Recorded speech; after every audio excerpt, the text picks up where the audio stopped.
This is just running so slowly. Okay, so the Turkish war has merged with this one, so this is the war. And thousands of people are dying every hour. Australia, mighty Australia, still hasn't joined.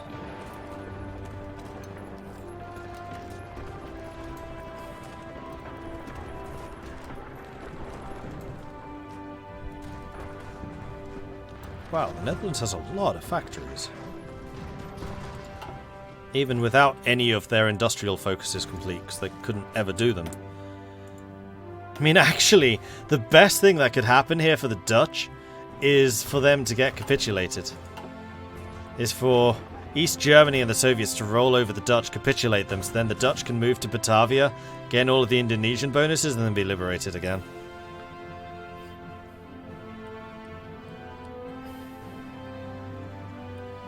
Mexico joins and has lots of manpower. Yeah.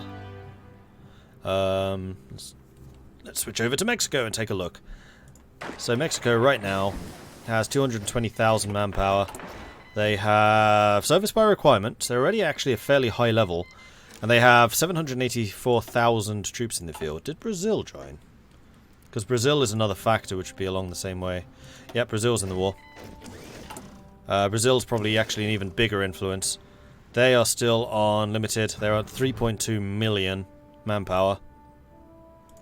And they have a fielded army. Actually, their fielded army is a lot smaller. It's a third of the Mexican one. Interesting. What's the industrial difference? 76 for Brazil, 61 for Mexico. So Mexico has a bigger army but less industry. So Brazil has that potential. Meanwhile, India. India might well be the first casualty because they do have a humongous border with the Soviets. They are effectively surrounded.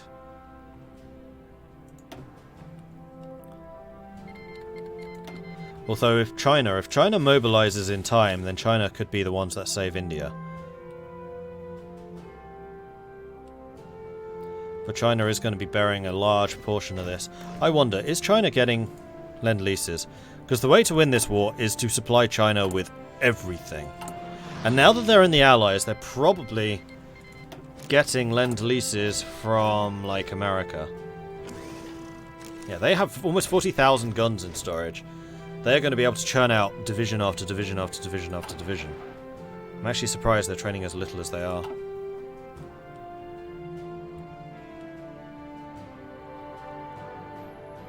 Because I suspect that the Soviet divisions are just going to be better. But there'll be a lot more of them. Is there a way of seeing Lend-leases coming in? This is stuff going out. Yes, there is. If you go here... No. I know how to do it. Need to click on China. Need to click on your flag. Then need to go to the Lend-lease section, which is here. So they are getting no guns from the Turks, no guns from the Greeks. Bulgaria is providing quite a lot of stuff. As is West Germany. Nothing from the USA. So what's the US doing? Who are they supporting? They're supporting Mexico, Yugoslavia, Belgium, the UK, France. And also building a bunch of stuff themselves. They still have a fair amount of manpower. And they are going to have, yeah, rather impressive stocks of many things, including 600,000 guns.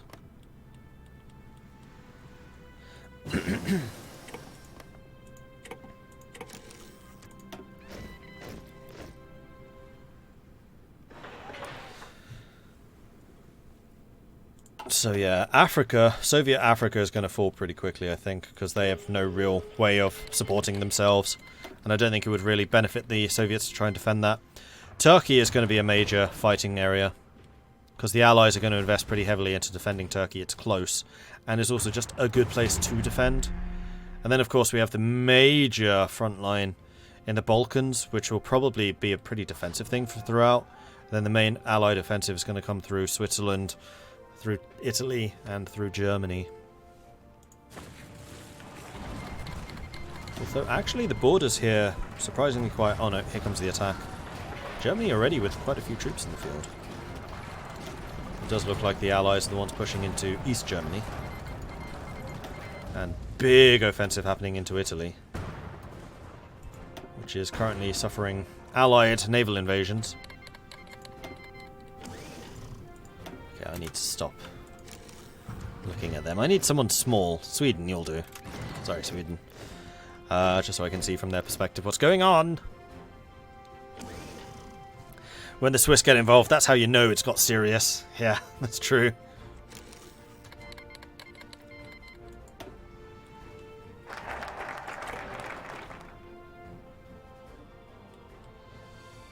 China has actually managed to cut off Korea, so Korea might well be in a bit of trouble now. Japan, meanwhile, hosting a lot of completely starved Allied forces because Japan didn't join them. They're kind of stuck there, I think. In fact, they might actually be stuck there because I don't think they can use the ports. So, a very significant portion of the American forces are going to be in Japan.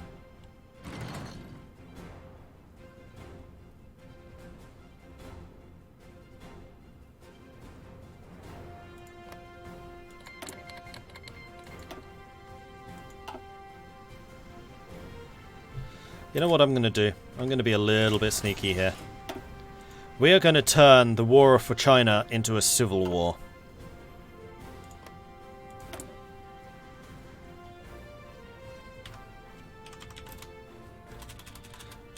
Debug. And the leader of them is Guangxi. And Guangxi is GXC.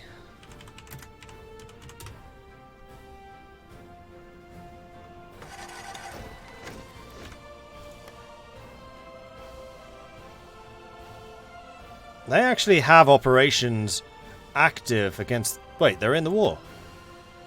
Oh, never mind. They're already fighting. I don't need to do anything.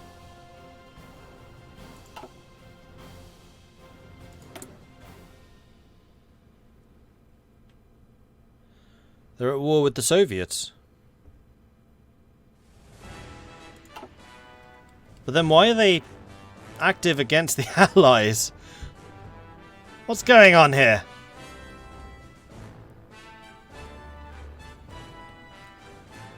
Alright, never mind. So the Americans should be able to get out of there.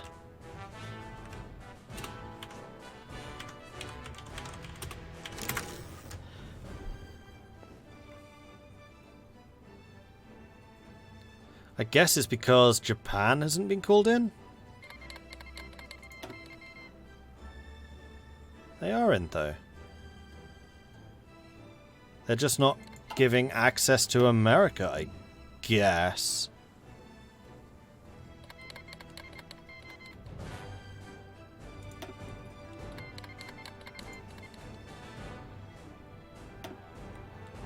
Yeah, I need to click on somebody else again. There we go. Oh no, I want to click on somebody who's actually in the war. Sweden. Sweden is OP.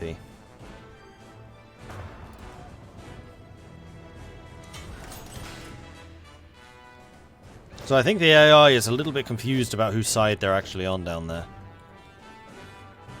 Meanwhile, the cutoff against Korea has just been embiggened.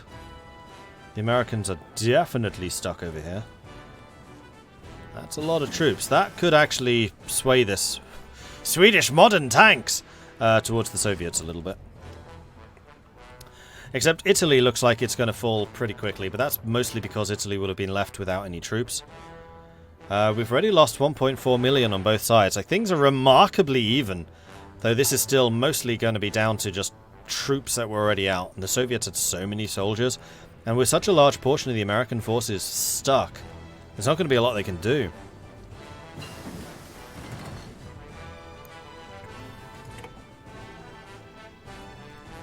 If you're attacking everyone, then nobody can surprise you. Indeed.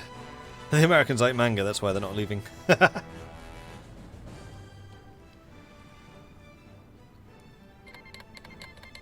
East Germany is called Xinjiang in. So Communist China is, of course, in the Comintern. Because why wouldn't they be? So the Chinese United Front is currently fighting against the Comintern, but once that's... Well, no, it's just going to be Communist China. So that's not going to be really dealt with, because they also need to go and beat the Soviets and friends. Minions. Meanwhile, naval invasion going on here for Hinterpommern. Would that be Stettin? No, Stettin's there. Don't know what that is.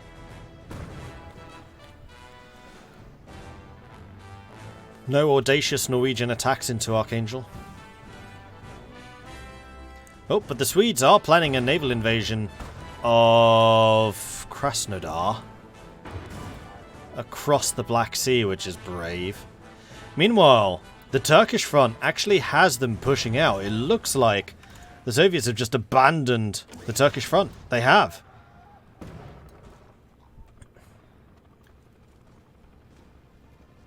Yeah, they've just abandoned the Turks. And have left the entire Caucasus open. I cannot be clicking on Russia. This is a terrible idea. Nepal, save us! Yeah, Black Sea is going to be mined to oblivion by the Soviets. They always do that every game. Because they have a bunch of mine layers and then just kind of leave them there. So far I would say that the main battlefront, which is going to be this one, is surprisingly even. Berlin was East German. You can see the borders were here. And is now West German. So East Germany is definitely losing ground. Italy is almost entirely under the control of the UK. And they're quickly cleaning up the rest. Austria under attack, but still nothing really happened. Looks like the Balkans have held pretty firmly. Bulgaria, Yugoslavia, Greece holding out against the Romanians and friends. India and Iran, not really much happening there. A couple of attacks going out.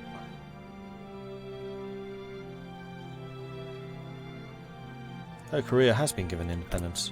We have a North Korea. In fact, I think that was already the case. I just didn't remember it being this colour, which is basically the same colour as Japan, which is not at all confusing. Japan, meanwhile, massive invasion through North Sakhalin, going across the strait, which Russia very often just refuses to garrison, and pushing into Siberia. Vladivostok is going to be cut off soon.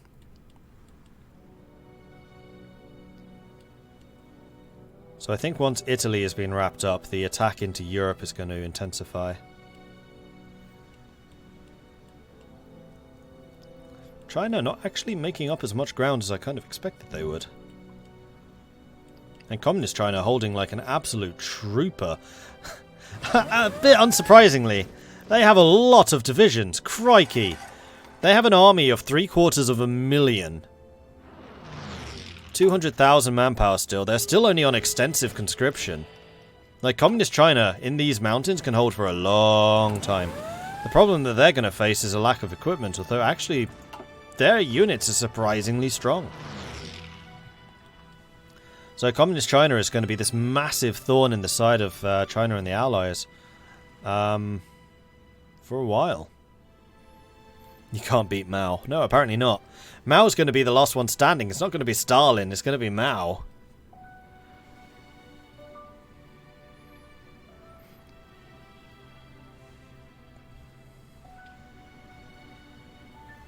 Are the Kim family a thing? Let's go and have a look. Yep, Kim Il-sung.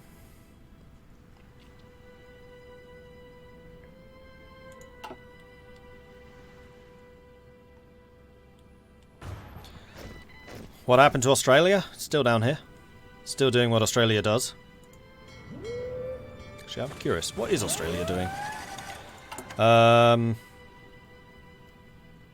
They're on service by requirement. Their army has grown to 400,000. They have a lot of people in training, apparently. They've started to switch to... Are those Malayan? Yeah. They're trying to get some more Malayan troops. They're getting more tanks, which is interesting. Light tank divisions. Not very good ones, but they are starting to go more mechanized than I ever did. Their navy still exists. They're bringing in a lot more of their mine layer destroyers. They're probably trying to lay a bunch of mines. They're also mixing in tier 3 and 4 cruisers. And then the battle fleet has also been fleshed out. So they're using a lot of tier 4 cruisers, which is unsurprising. I mean, that's what they were built to do. But they don't really have many naval enemies at the moment. Meanwhile, Xinjiang is starting to falter before Indian attacks. The Soviets here in Afghanistan trying to push into India, but not really succeeding. It's a difficult area to attack. Meanwhile, the Turkish attack into the Caucasus does seem to have slowed.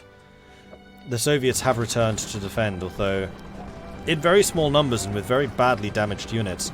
So the Soviets are probably, do I click on them again, suffering shortages. They have a lot of guns. They're short on AT, and most importantly, they are... the Soviets are out of manpower on all-adult serve. So the only thing they can now do is go to scraping the barrel. Is that true? No, they are still mobilizing. They can get up to 17% manpower. So they've only just gone to all-adult serve, and they're currently at 8.7, so no. They are mobilizing. The Soviets are not actually out of manpower, it's just they don't have enough for their current requirements. There's more coming. There's lots more coming. India, meanwhile, having the same problem, also being out of manpower. They are on the cusp of independence. They just need the political power. They need another 247, and then they get independence. And they will take it. They are already the Dominion of India. They've switched from the Raj to the Dominion. So they are very close to independence. I wonder how Australia is doing in terms of their independence movement. It's growing. It's definitely growing. Probably because more Australians are dying than under my command. That's usually the case. AI never saves up enough political power for independence. I've seen them do it once or twice, but very infrequently. Meanwhile, West Germany has almost completely secured Germany. Look at all these units, that's crazy. I don't think I've ever seen like lines of this many countries involved, but I guess this is the Cold War turned hot. And there are a lot of independent countries involved at this point. The Republic of Bulgaria, by far and away, making the greatest inroads at the moment. The rest of the allies mostly being stuck on the Sudeten forts. This is what would have happened if Czechoslovakia had remained independent. This is a very difficult area to punch through.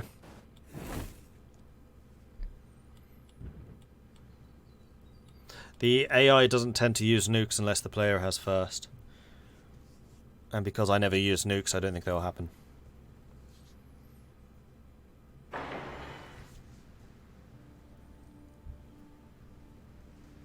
What are the total casualties? An excellent question. 3 million for both sides. It's actually remarkably close still, considering the absolute industrial advantage that the Allies have, and in fact number of divisions. 2.6 thousand industries against, what, 940?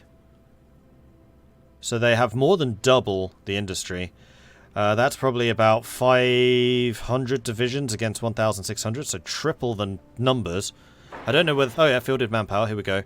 That's about 18 million against 5. So almost quadruple the fielded manpower.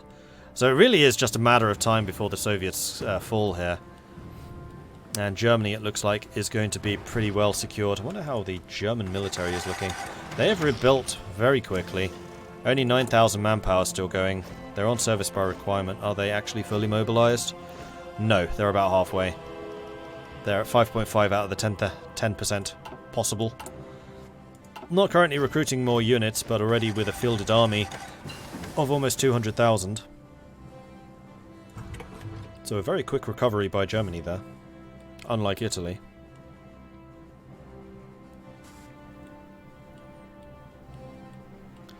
Meanwhile, the war in China, it looks like the Japanese and Chinese offensives have actually condensed. Vladivostok has now fallen. The attack into Siberia proper can begin.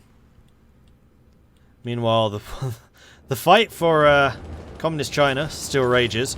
Communist China currently trying to retake the one province of Shaanxi that they've lost, which is kind of a linchpin.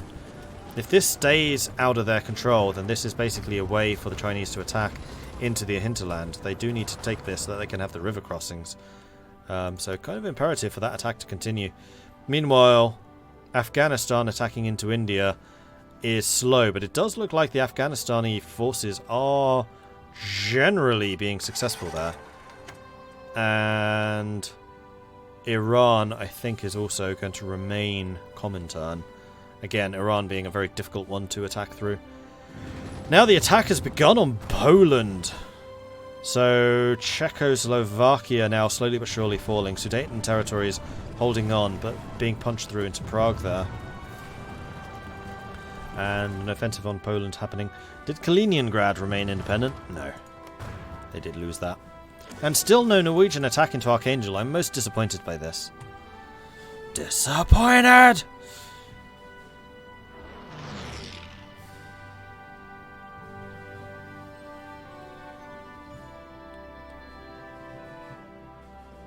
Oh, the Swedish attacks into Rostov has begun.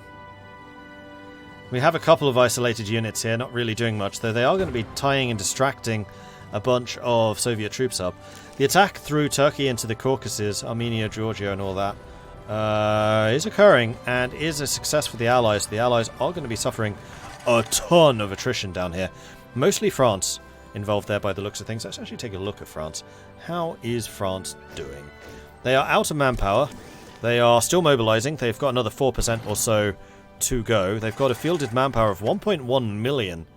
So France has actually leapt back into the fray with remarkable alacrity.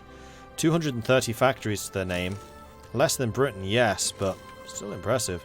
Especially as they're lacking the 70 factories from Vichy. Or the former Vichy. Now British southern France.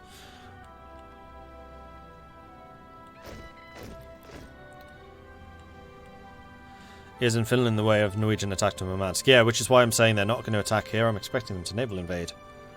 Hit them up here.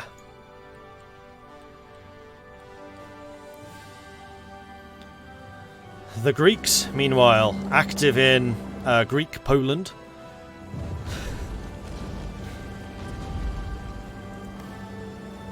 Which does amuse me a little. I think that's Greece. Oh no, it's not West Germany. Yeah, that is Greece. You can see it there. Greece. And then France here. Czechoslovakia are actually doing a really good job holding. What do they have? 16 factories, fielded manpower of 144,000. They are at service by requirement. They are mostly mobilized, not fully though. Let's also take a quick look at the air regions.